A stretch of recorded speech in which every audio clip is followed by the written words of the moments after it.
jour aujourd'hui quelques-unes de vos questions avec mes éclairages.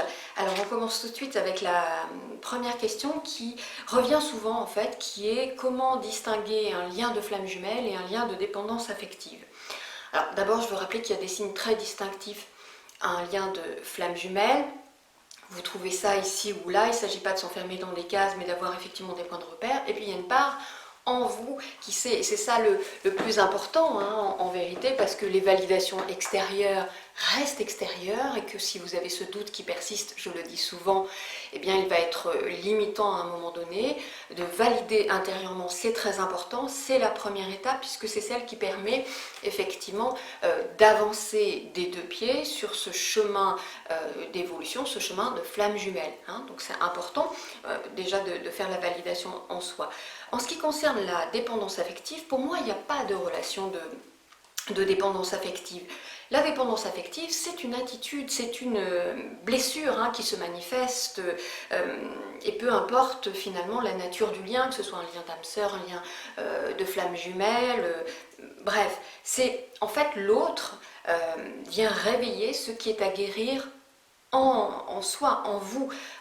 Et évidemment, quand c'est une flamme jumelle, ça vient le réveiller de manière extrêmement exacerbée. Donc c'est ça qui est à régler, c'est ça qui est à guérir en soi, c'est à régler la racine qui engendre ce fonctionnement de dépendance affective. Alors j'en ai déjà parlé, ça peut être une mémoire fétale, ça peut être un manque de nourrissement affectif mais aussi réel, physique. Il peut y avoir plein de sources à la dépendance, plein de racines à la dépendance affective.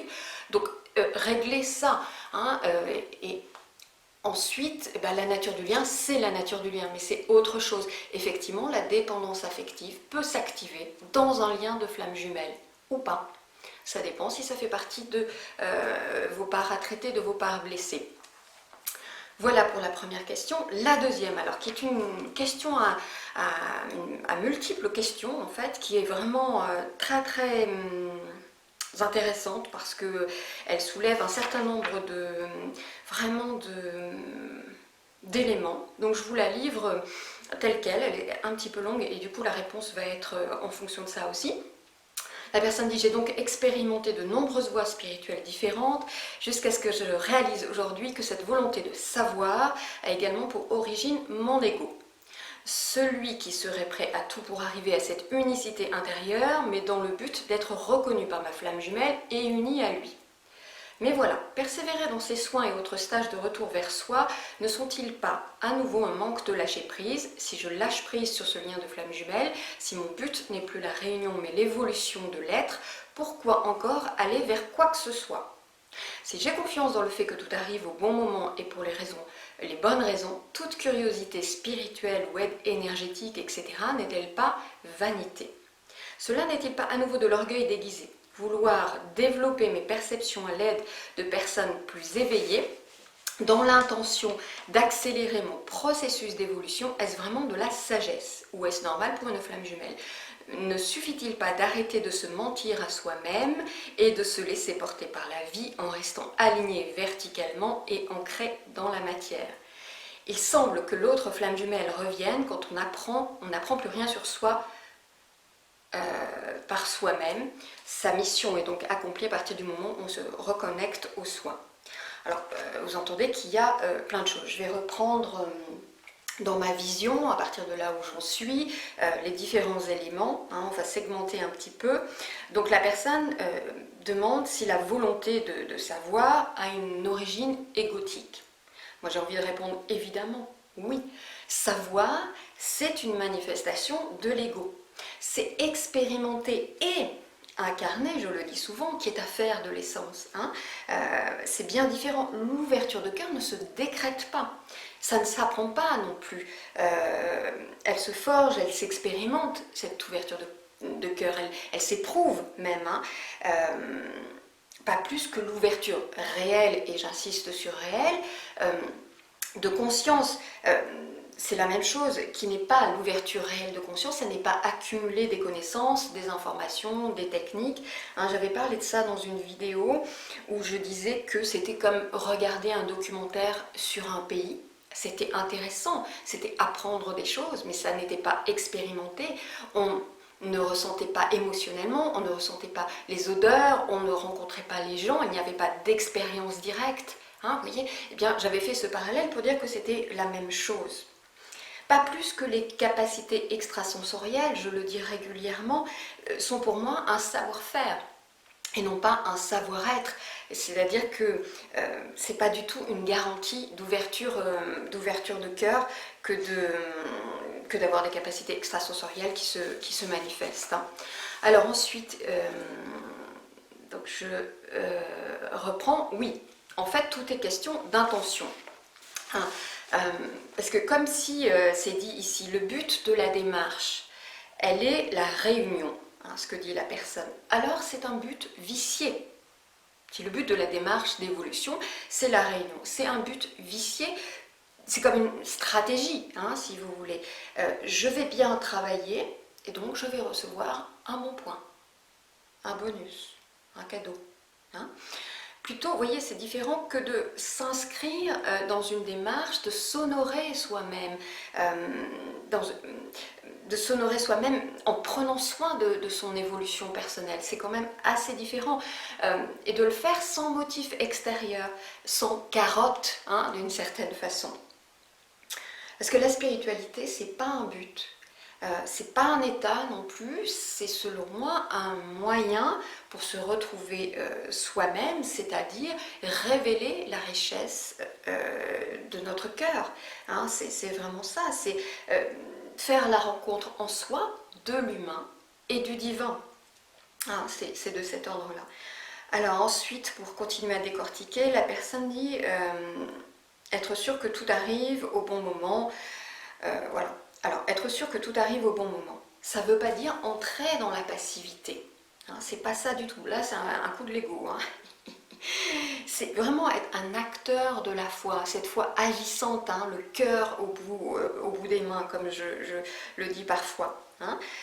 S'incarner, c'est accepter un mouvement d'expansion. Il y a donc mouvement, hein, on est loin de la passivité, hein, un mouvement d'expansion, de grandir, hein, et puis par le contraste, puisque c'est la règle de la dualité terrestre, hein, on en a déjà parlé. C'est ça qui fait que ça peut être éprouvant, douloureux, en tout cas c'est la règle, on expérimente par le contraste, hein, c'est-à-dire que quand on veut, quand l'âme a choisi d'expérimenter la foi, on va passer par exemple par des expériences de trahison. Hein. Voilà. Alors ensuite, la personne parle de curiosité spirituelle. Et sa question tourne autour de la curiosité spirituelle, de l'aide qui serait vanité. Ce qui est aussi vanité, c'est refuser d'accepter que parfois on a besoin d'aide. Hein. Que parfois on a besoin de se faire aider tout en gardant évidemment son pouvoir personnel, son discernement, sa souveraineté, car oui, tout est en soi. Sauf que parfois on ne trouve plus la porte. Parfois ce tout est en soi et sous des tonnes de blessures, de peurs, des tonnes de couches de trucs. Et que pour ça, pour retrouver un tant soit peu le chemin, la porte, eh bien on peut avoir besoin de se faire aider. Hein. Et ça, c'est vanité que de penser qu'on a besoin de rien, de personne, etc. Il y a toujours un juste équilibre. Hein. Et puis toujours le discernement, évidemment. Alors, curiosité, moi je rebondis sur ce mot parce que pour le coup, ça m'interpelle. La démarche d'évolution, c'est pas une visite de curiosité au sens où on pourrait faire une visite touristique dans un pays. C'est pas ça du tout, c'est une démarche profonde qui engage. Moi, je dis souvent aux personnes que j'accompagne que leur implication est le socle de l'accompagnement. C'est un engagement, mais pas envers moi, envers eux-mêmes. Hein. Donc c'est pas une démarche abstraite, c'est pas une démarche de curiosité. Hein. C'est quand même assez vain, me semble-t-il, de prétendre savoir, comprendre, sans avoir réglé les conflits égotiques de base. Hein. Donc la connaissance elle-même, elle signifie rien si elle ne trouve pas le contenant adapté pour la recevoir. Ça reste une information, hein, pour la recevoir dignement, pleinement. C'est pas l'initiation qui fait l'initié. Hein. J'ai parfois dit ça, hein, c'est important de l'entendre. Alors ensuite, elle parle de développer ses perceptions à l'aide de personnes plus éveillées. Qu'est-ce que c'est qu'une personne plus éveillée? Est-ce qu'il y a une grille, des cases à cocher? Est-ce que ça a un rapport avec les incarnations passées, si on a été Atlante, Essénien, Cathare, si on a un diplôme quelconque, hein, c'est selon les modes du moment, on voit ça. Est-ce que c'est quand on se dit ange incarné? D'ailleurs, vous entendez que dans ange incarné, il y a incarné. Juste pour rebondir sur ce que je disais précédemment, est-ce que c'est quand on s'auto-proclame expert? Qu'est-ce que c'est qu'une personne éveillée? C'est quoi la jauge? C'est quoi la jauge? J'ai parfois parlé de mon ex-mari en disant que c'était un être spirituel et que pourtant il n'avait pas de pratique ni de connaissances religieuses, ni même spirituelles, mais qu'en fait il a cette capacité de présence à lui-même et aux autres, et cette connexion très particulière à la nature qui font de lui, dans ce que je ressens et ce que j'ai pu vivre près de lui, un sage. Et c'est vraiment la personne qui m'a fait expérimenter le plus l'amour inconditionnel, qui m'a offert le plus l'amour inconditionnel, il m'a préparé véritablement à la rencontre de flammes jumelles. Ça, oui, c'est une personne éveillée. Mais si on s'en tient à éveiller au sens de à reconnecter des capacités extrasensorielles, ben non. Bien qu'il ait une certaine clairvoyance, mais au sens du discernement, avoir lu des bouquins, fait des stages, eh ben non. Donc, qu'est-ce qu'on met derrière ça? C'est quoi éveiller, hein? Moi, j'ai envie de vous dire, mais sortons de ces espèces de clans d'initiés. Ouvrons les portes et les fenêtres. Hein. La spiritualité, elle se vit à chaque instant, n'importe où. Et pas justement forcément dans des stages dédiés à ça. Hein, c'est quand on est confronté vraiment à la vie bien concrète que la spiritualité, elle s'éprouve. Hein. Puis sur ces histoires d'incarnation, bon, je sais que ça peut être intéressant à des moments d'avoir ce remontée d'informations. Simplement, ce qui compte, ça n'est pas ce que vous avez été, c'est ce que vous êtes ici et maintenant avec ce que vous portez en vous, que peut-être, oui, vous avez ramené de ces temps-là. Simplement, dans cet ici et maintenant, ce que vous avez rapporté, qu'est-ce que vous en faites? Comment vous l'incarnez? À nouveau ce mot qui revient. Hein, parce que moi je peux vous livrer là mon pédigré et j'ai des tas d'infos qui m'ont été données et je suppose que ça n'est pas fini. Il y a de ça plusieurs années. Alors d'abord je suis partie en courant, j'ai tout mis au four d'un tiroir, j'ai dit au secours, j'ai fait. Et puis bon, c'est revenu parce que c'était là. Et j'ai dit à ma guidance, mais à mon supérieur, mais qu'est-ce que je suis censée faire avec? Ah, mais la réponse, elle a été très claire. Il ne s'agit pas du tout d'aller défiler dans la rue avec une banderole. Ce qui t'est demandé, c'est de l'incarner. Encore ce mot. J'ai fait, ok, l'incarner. Ça, c'est autre chose. Voyez, hein? Et puis bien avoir conscience que tout ceci est une illusion. Hein? Ça ne veut pas dire que c'est pas sérieux. C'est une illusion tellement réelle. En fait. Mais ce sont des masques, ce sont des rôles. Au final, tout ça. Hein? Et nous ne sommes pas ça, nous ne sommes pas que ça, nous sommes tellement plus que ça. Vous savez bien que ce chemin de flamme jumelle, c'est un retour vers soi, vers le nous nu authentique, comme je l'appelle. Mais quand je dis nous nu authentique, je ne parle pas à poil dans sa salle de bain. Je parle à poil sur scène devant tout le monde. Un nous nu authentique, vraiment, voilà, assumé, mais sans être revendiqué. Parce qu'il n'y a rien à revendiquer, parce qu'il n'y a rien à prouver. C'est ça le nous nu authentique. Hein, Et c'est vers ça qu'on chemine, vers ce fameux entonnoir dont j'ai parlé souvent, dans lequel on entre avec tous nos bagages, etc. Nos rôles, nos masques, nos manteaux, et puis comme ça se rétrécit au fur et à mesure, on est obligé d'enlever tout ça, et on se retrouve tout nu. Hein, voilà, dans notre authenticité. Ça me fait penser, pas du tout parce que je pense à nu et à poil, c'est pas ça du tout que je veux dire, mais l'histoire des vêtements, etc. Parce que ça illustre assez bien l'histoire de l'illusion, et ça on le vit vraiment quand on reconnecte des âmes avec qui on est très proche. Je repense à une séquence avec mon compagnon cosmique. Un jour on se retrouve à un endroit et j'ouvre la porte et en fait j'ai fait un truc que je ne fais pas d'habitude, c'est que je l'ai regardé de bas en haut comme ça, mais de manière hyper appuyée, sans y réfléchir. C'est vraiment un truc hyper spontané, et je l'ai regardé comme ça de bas en haut, comme en me disant « Ah mais t'as pris cette forme, mais pas au sens de t'as pris ce costume, je voulais dire t'as pris ce costume, mais pas au sens du vêtement, c'est t'as pris cette forme.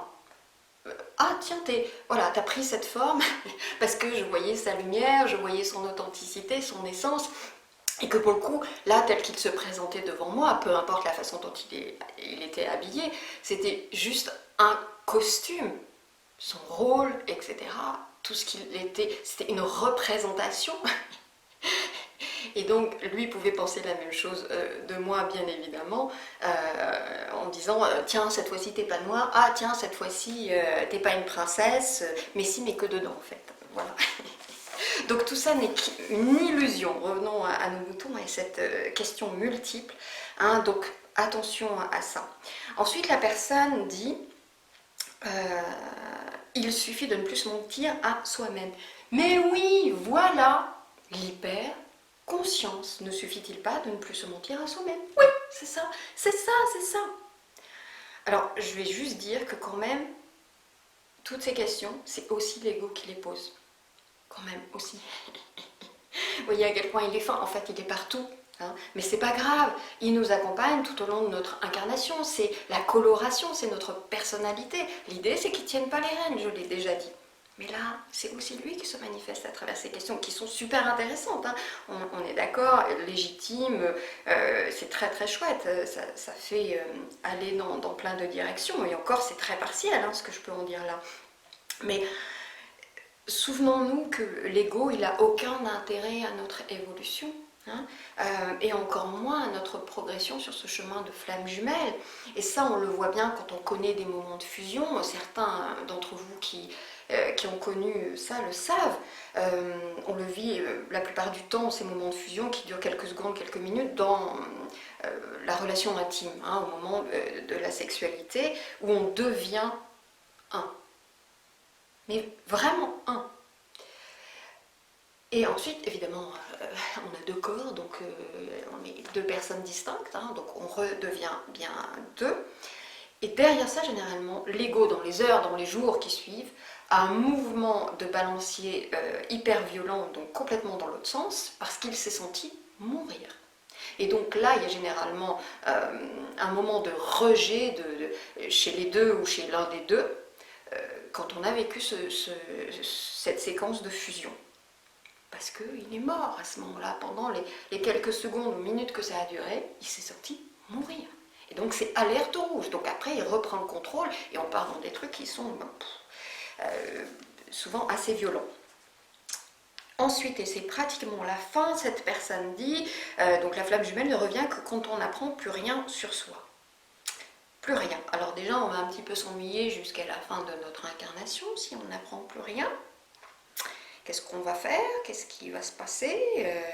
Ok, on est quand même là pour apprendre, hein, pour expérimenter, donc pour le coup, plus rien.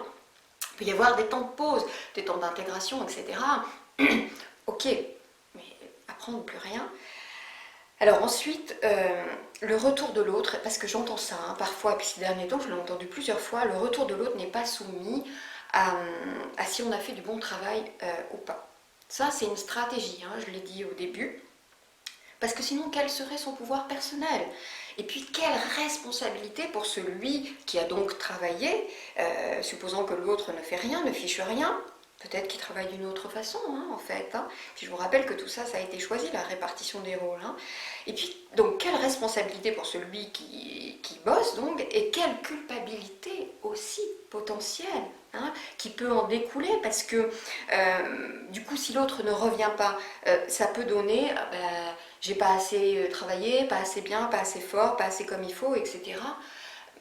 Donc attention à ça, hein. Ça peut nous faire partir dans une espèce de crispation, de quête de perfectionnisme exacerbée. Alors l'excellence, oui, la congruence, ok, attention à ne pas rentrer dans un truc vraiment d'autoflagellation, même d'outils de rigidité.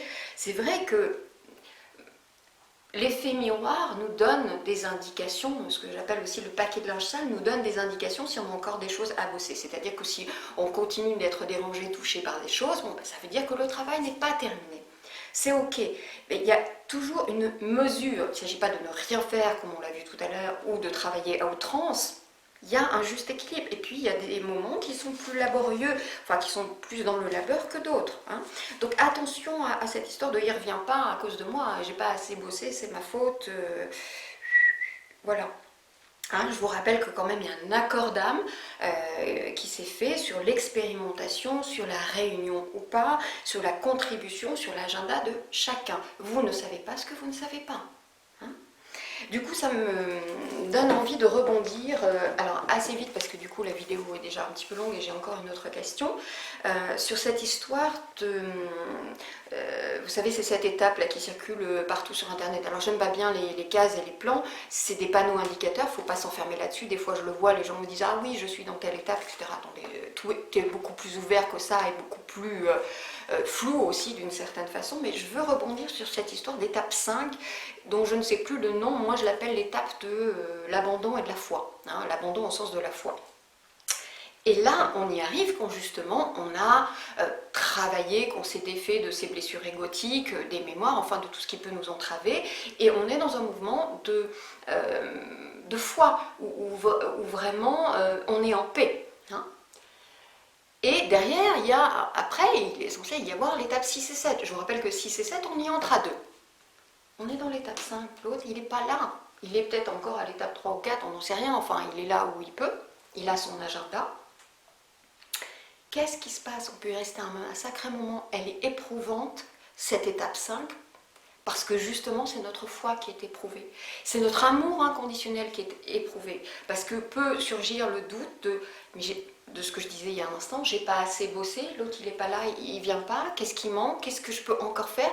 J'ai pourtant tout fait, tous ces questionnements, et donc à nouveau les doutes qui envahissent, alors que c'est une étape de foi, et de foi qui doit être vraiment constante, stable, stabilisée. Hein, vous voyez, c'est important.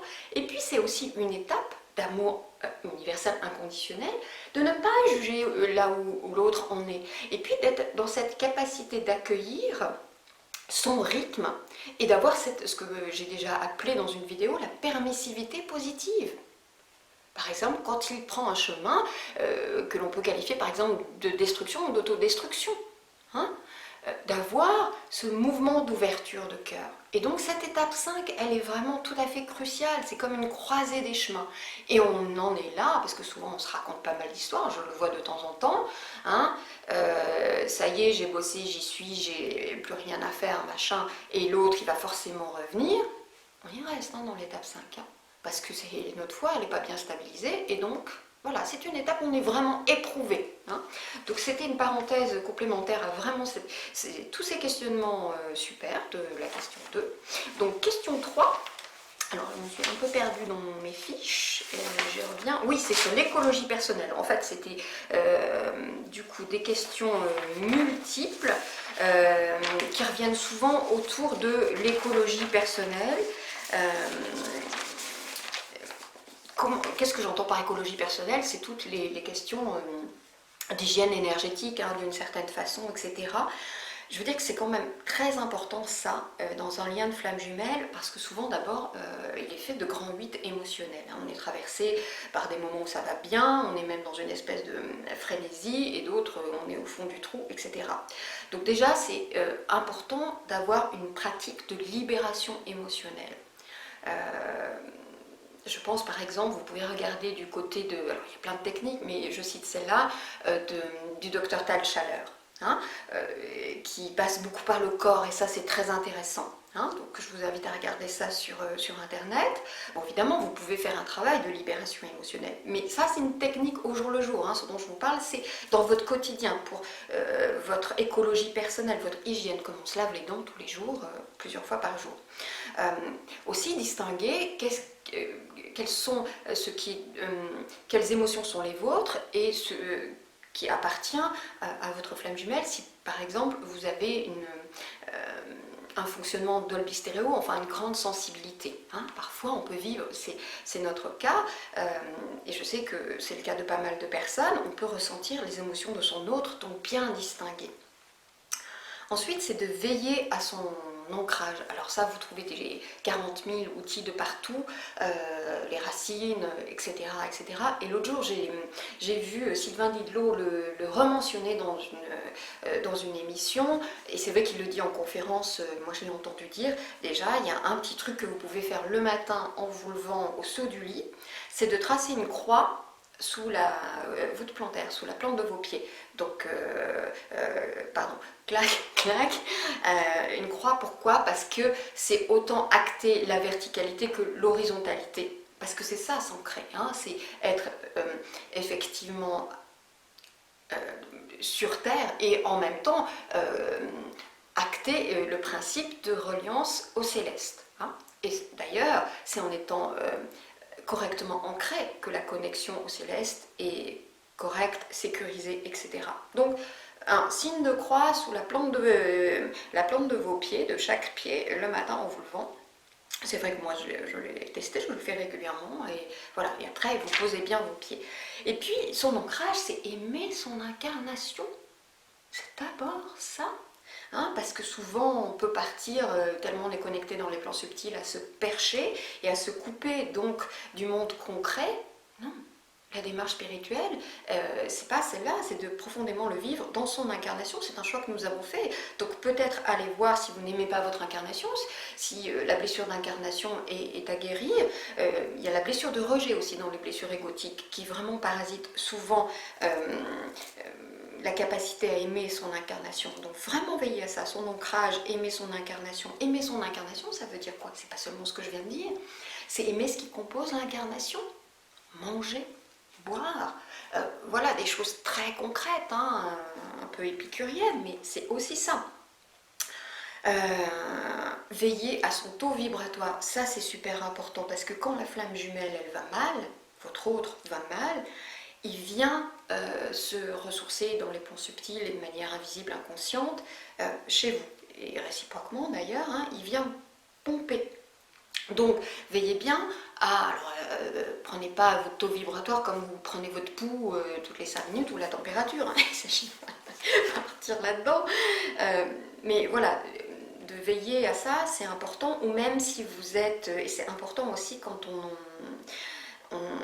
on est du mois d'octobre ou du mois de janvier, donc qu'on a sur son âme le numéro 1, parce que ça veut dire qu'on a un travail spécifique sur sa lignée, et donc, bon, je ne m'étends pas parce que c'est un peu plus compliqué que ça, mais en tout cas, ça veut dire que les âmes auxquelles on est relié peuvent venir aussi, au même titre, pas tout à fait dans la même proportion que la flamme jumelle, venir un petit peu solliciter. Hein. Je le dis, c'est un peu plus compliqué que ça, donc là je simplifie à outrance. Par exemple, c'est mon cas, et je l'ai vécu il n'y a pas très longtemps, où une de mes âmes jumelles a eu un trou d'air énergétique alors qu'elle était en stage, et son compagnon, qui est sa flamme jumelle, m'a envoyé un message pour me dire dis donc, il se passe pas un truc, là c'est bizarre, moi j'ai un ressenti, parce que lui il est très sensible, et effectivement j'avais un coup de pompe à ce moment-là, et du coup j'ai pu relier, alors pour le coup là très factuellement, puisqu'on a su après qu'elle avait effectivement un trou d'air énergétique pendant son stage, que quelque chose s'était passé, lui avait été sensible à ça, et moi du coup j'avais dû être un peu aspirée, en tout cas j'avais abondé. Hein. Donc le taux vibratoire, c'est important. Alors vous pouvez, par rapport à ça, évidemment, il y a des tas de pratiques, il y a la méditation, l'usage de bols, les pierres. Bon, je vous fais pas un dessin hein, d'utiliser les minéraux, mais c'est très riche. Donc vous voyez, les huiles essentielles aussi, par exemple le cèdre pour l'ancrage, l'élémie pour réaligner les centres énergétiques, en olfactif, hein, prenez ça, la pruche pour le lâcher prise. Qu'est-ce qu'il y a d'autre? Le genévrier pour dissiper les peurs et puis éclairer, pour le discernement, la clarté d'esprit. Bref, hein, et tout ça, ça contribue. La cohérence cardiaque aussi, qui est une technique cadencée de respiration. Donc tout ça c'est important pour maintenir une bonne vibration, un bon taux vibratoire, donc par rapport à tout ce que je viens de dire, et aussi parce que ça facilite la connexion à votre moi supérieur, au monde céleste, parce que du coup il y a moins d'écart vibratoire, hein, et puis ça vous permet de le faire de manière sécurisée, et ça n'a lieu que si on est bien ancré, pas si on est perché. Il y avait encore plein de choses à dire par rapport à ça, mais on va s'arrêter là parce que la vidéo est vraiment longue cette fois-ci. Donc voilà, on se retrouve pour une prochaine vidéo. À très bientôt.